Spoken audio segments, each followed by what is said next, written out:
I usually like to start with the ones that are the toughest, the negative emotions. There's a bunch of them. Some of them might scare you, but quite frankly, most of us at some point in time have to deal with all of them. The accompanying write up is really quite long. So I figured I'd kind of muddle through as best I can some of the more salient points. Now, I'm going to be checking my notes every now and then because, quite frankly, it's more than I can put together in a very, very simple and cohesive speech. So, pardon me if I look down from time to time or pause. I'm trying to do the best I can on a topic that I think is more important than just about anything else you'll ever deal with. Those negative emotions that you need to control to be the best damn investor and trader you can be. Well, without further ado, let's start with the first one, boredom. What is boredom? As I look and say, it's a disinterest or lack of engagement with one's surroundings, a sense of restlessness, apathy, a general lack of motivation, feeling empty, monotony, frustration, dissatisfaction, a lack of stimulation, repetition, lack of challenge, no meaning or purpose to life or connection with others. That doesn't sound very good. If you're investing or trading just to avoid being bored, don't do it. It's not worth the gamble. Boredom will get in the way. So if that's what you're looking to do, I strongly advise you to do something else. Boredom is also related to an inability to be patient. You got to be patient, especially if you're a position trader like me. Patience is something to practice daily in your investing and trading life. It's also something to practice in life. You can avoid boredom or the pitfalls of boredom simply by sitting back and getting away from your screen. Take a walk, watch a video. Do anything, but don't trade. The other key advice I give at this point is to avoid certain words like feel, guess, hope, pray, even think. Rely upon one word, and that word is no. That's K-N-O-W. No. You either know or you don't. Remember, not having a position is a position. FOMO, the fear of missing out, is often associated with boredom. Hey, I can't miss that trade. I got to do it right now. If not, I'm not going to get that. Well, don't do that. There's always another opportunity. Step away. Be patient. Wait. Next, we have one that could be a little more troubling than not. It's called depression. Depression is actually a mental health disorder. Sadness, hopelessness, overall loss of interest. Sometimes you're physically fatigued. Your appetite changes. You have sleep disorders. You have difficulty concentrating. People don't understand it, but there's actually treatments for depression. Cognitive behavioral therapy, kind of a talk therapy. You look to understand yourself. Remember, this is all going on between your ears. Change your negative thought patterns. That doesn't work? Yeah, there's antidepressant medications that are out there. Stay away from them at all costs, but sometimes you need them. Don't fool yourself. Exercise, physical activity, meditation, yoga, all good solutions. But the first thing you have to do is identify that you are depressed. People think that trading and doing things in the investment world will take their mind off of these problems. I have one response to that. Are you kidding me? Seriously. Step back, take some time off. Address these burdens. Settle these problems you have in your life. Then start again. When you do, enter an order where if you got a loss, it's not going to bother you. risk small amounts of capital, maybe even trade on paper. Sometimes the real cause of depression is the fact that you're not making money. Use stop losses. And if you're profitable, trailing stops. It sounds easier than it is, but remember, you're the one that has to identify the problem. And once you've identified it, you're the one that has to treat it. One of my favorites. The word is doubt. Doubt is a feeling of uncertainty, a lack of conviction. You question the truth, reality, ideas, thoughts, beliefs, statements. It's really quite normal to have doubt. It's actually quite beneficial because doubt leads to critical thinking. If you're having problems making a decision or taking action, you got to be concerned. That's the kind of problem that, if you allow to continue to develop and fester, will hurt you in both the short and the long run. You got to have faith in anything to accomplish your goals. If you don't have faith in yourself, trust me, no one else will. So have faith in your method, have faith in your strategy, the system, your risk assessment, but above all, have faith in yourself. If not, doubt's going to raise its head. Most often when you're losing money. Not doing as well as you did before? Well, take a look at your investment and your trading plan. Maybe that's what needs to be changed.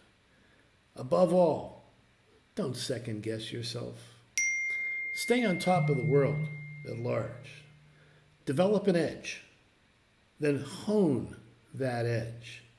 You do that, work on your plan, your risk management, your own psyche, chances are you'll beat doubt.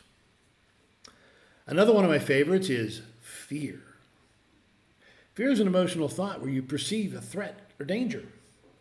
Natural response, protect yourself. Fear triggers the body's fight or flight mechanism. Prepare to take action or run away, run away. Symptoms for fear can include, and I'll read, rapid heartbeat, sweating, shaking and trembling, dizziness, lightheadedness, shortness of breath, nausea, increased muscle tension. Oh, that's what I've been feeling. There's acute fear, there's chronic fear, there's phobias, and then there's post-traumatic stress disorder. Fear is two-pronged. Being wrong, losing money, drawdowns, financial ruin. Yeah, that'll cause fear. But there's also, as I spoke of before, FOMO, the fear of missing out. And another one, fear of exiting too soon. So you don't get 100% of the run. Be happy with 50%. Can't go broke taking a profit. I guess one of the best ways to sum up the category of fear is basically, don't be afraid to miss an opportunity. Don't be afraid if you exit too soon. As I stated before, the old adage, you never go broke taking a profit. Another one that I don't know if it's a terrible emotion or not, but it's something that needs to be controlled in any way, shape, or form. It's anger. Anger is an emotional response to a threat, injustice, or quite frankly, frustration. It's normal. It could be a mild irritation. You can end up in a full-blown rage. Your heart races, your muscles tense, your blood pressure goes up. You might yell. You might even throw some things. Usually, you blame others for a feeling of injustice. Personal experience, social conditions, biological factors. No, it's not me. I just got angry. I really don't know why. Being disrespected, threatened, or mistreated often triggers anger. Doubts, fears. Maybe it's just the fact that you lost too much money. Learn from your mistakes. Review, plan, understand your risk, Understand your inherent philosophy and literally what goes on between those two ears. Reestablish your edge. Never trade in anger. Trust me, revenge trading just doesn't work. There's another one that most everybody goes through too, and if you don't, quite frankly, you're not normal. It's anxiety. Feeling worried, nervous, uneasy about an uncertain outcome. Well, that's what you're doing. There's no certainty to being profitable. There's no certainty to being right. You should feel anxious at times. It's normal. It's overwhelming or debilitating if it occurs frequently or how can I say, regularly. But you can control that. Anxiety manifests itself in many ways. And once again, I'll go back to my notes. General anxiety disorder, panic disorder, social anxiety disorder, specific phobias, and post-traumatic stress disorder. It takes time to recover from a bad trade. Comes with a dose of reality. So anxiety, might have its benefit. Being unrealistic. Nothing is going to make you every single amount of money and dollar you need in just one trade. If you do lose, get back in the saddle. Ride that horse again. You might start by paper trading or paper investing, and then over time, jump back in with lower size volumes and leverage. Maybe you created your own anxiety. I left my favorite for last because people don't always understand it as being an emotion that you should be careful of. That emotion is greed. What is greed? Greed is being so damn selfish that you desire more wealth, more power than you need. It's not just a desire for more material worth and financial gain. Sometimes greed drives us to be unethical. Illegal behaviors. You get yourself in trouble. Possibly break the law. Financial ruin. Isolate yourself socially. It's not worth it. Share. Be part. Have empathy, compassion, not disregard for others. Develop healthier personal values. There's 3 types of greed, and as you read the attached, and I do strongly suggest you take the time to read this one from start to finish. Even though, yes, it's long, it might be more than 15 minutes, but take the time. You're going to see there's financial greed, there's power greed, and then there's possessive greed. Stay away from all of them. Confidence is good, but quite frankly, too much can lead to greed. Invest, trade, what you can afford to do. These markets, they're schizophrenic. No one knows the next direction. You can stay away from this emotional roller coaster and learn from all your experiences. Chances are you'll be successful. Remember, invincibility is for superheroes. You're human. Thanks for joining us. Enjoyed being part of your life. Keep watching. We hope to make you a better trader and a better investor. And thank you again for your time.